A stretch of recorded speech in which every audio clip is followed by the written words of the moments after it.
23, I think, and or 22, and then he came since like last Olympics, and I would think.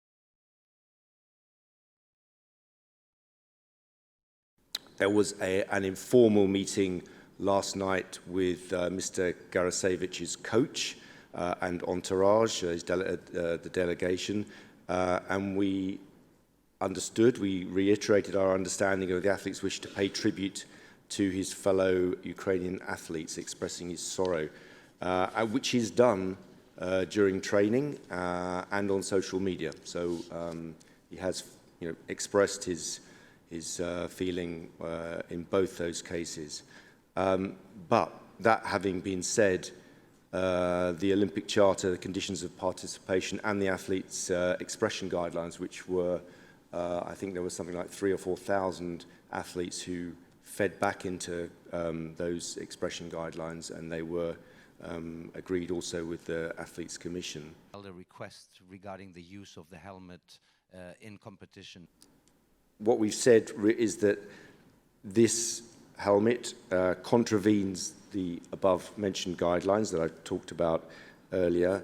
But that being said, after the meeting, we also have reiterated once again that those guidelines we will, in this case, as we do now more often, make an exception to the guidelines to allow him to wear a black armband during competition to make that commemoration. So I think what we've tried to do is to address his desires with compassion and understanding. He has expressed himself on social media and in the training, and as you know, we will not stop him expressing himself in press conferences as he leaves competition in the mixed zone and elsewhere. And we feel that this is a good compromise in the situation.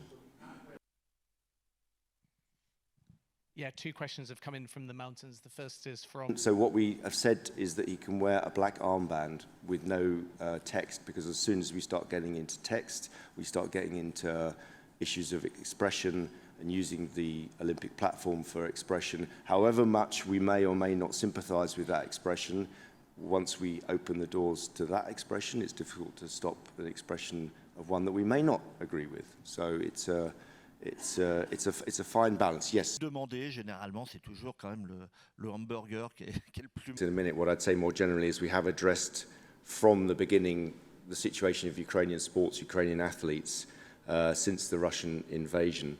And the IOC fully understands the desire of athletes to remember friends, colleagues who've lost their lives in that conflict, and, by the way, in many, many other conflicts, many other difficult conflicts around the world. Seems to be this whole issue sort of evolved. If you've got a slogan, you've got a...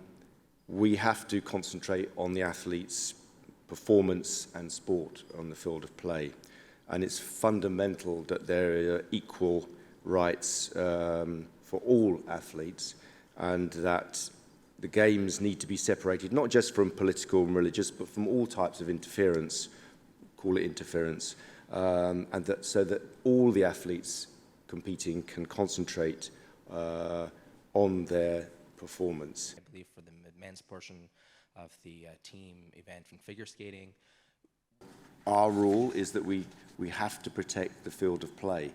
Yes, it's difficult, and there will always be people who try to, not game the system, because we understand why they're doing it. But that's why we have to have a strict rule and that's why the slogans are not allowed, the colours we will allow. And if you remember, and I think this is probably the background to your question, we have evolved with the athletes' guidelines. We have actually evolved because there were times in games past where we refused people even to wear a black armband, and people criticised us, and we listened to that, and we went to the athletes, and actually with those athlete expression guidelines, we did consult very closely with the athletes themselves to try to work out, and the athletes themselves are also very supportive of the fact that we need to keep that specific moment, the field of play, competition, we need to keep that as pure as we can for the competition, and people can express themselves however they want to elsewhere.